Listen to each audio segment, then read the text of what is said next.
If you're watching this, you're about to learn how to set up your camera for cinematic shooting.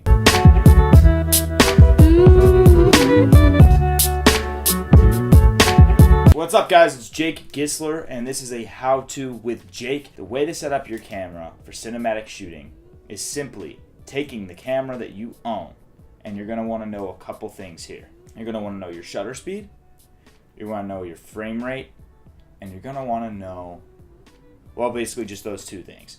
Obviously, white balance and ISO are also going to play into a big factor of this, but I think that those kind of just go with any type of shooting. The biggest components to making a cinematic look is utilizing your shutter speed and utilizing your frame rate. So first things first, you're going to go into your shutter speed and you are going to adjust it accordingly. You're going to put it into 1/48 or 1/50. Most of you will be using 1/50 because a lot of DSLRs only have 1/50, which is the closest you can get to that 48. It's doubling the frame rate of 24 frames per second, and it gives just the right amount of motion blur that it's not too much where you're in a long exposure, and it's not jittery with the Saving Private Ryan look where you're going to have the quick shutter speed that looks very, very live action type stuff when you go into that higher shutter speed. 1/48 or 1/50 is going to be the best for that cinematic look. This is how most films are shot in just a standard drama film or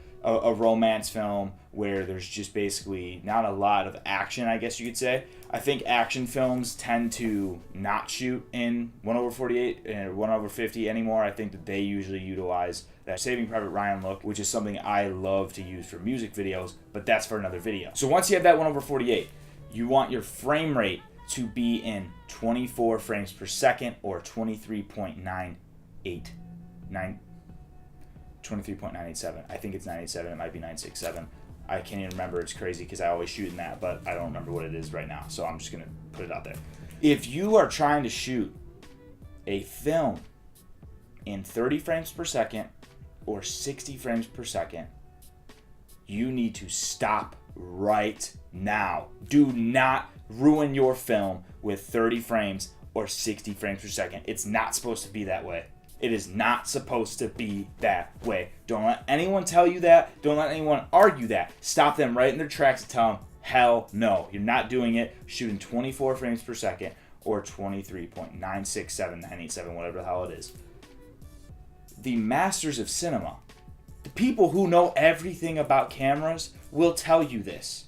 I'm not a rocket scientist. I'm not a genius. I've learned from very good and very talented people who've learned from those as well. So guess what?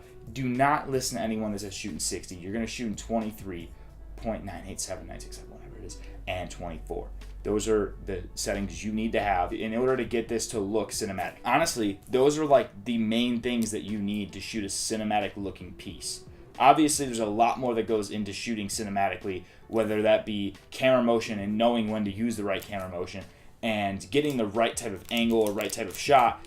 But to shoot cinematic in the most basic setting of camera is making sure that you put everything in those settings. The final piece that can help you shoot cinematically is just utilizing the rule of thirds, which is just such a simple thing to do. And I personally think that if you don't have the rule of thirds on your camera and you're not that experienced, then you should probably re-strategize and turn that on.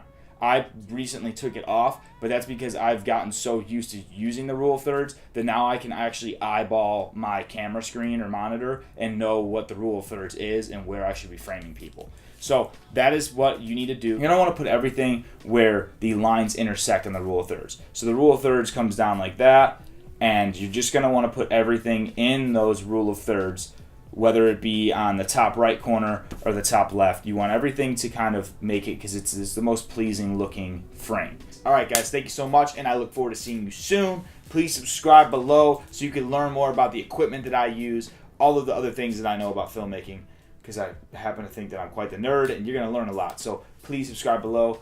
Other than that, I will see you guys soon.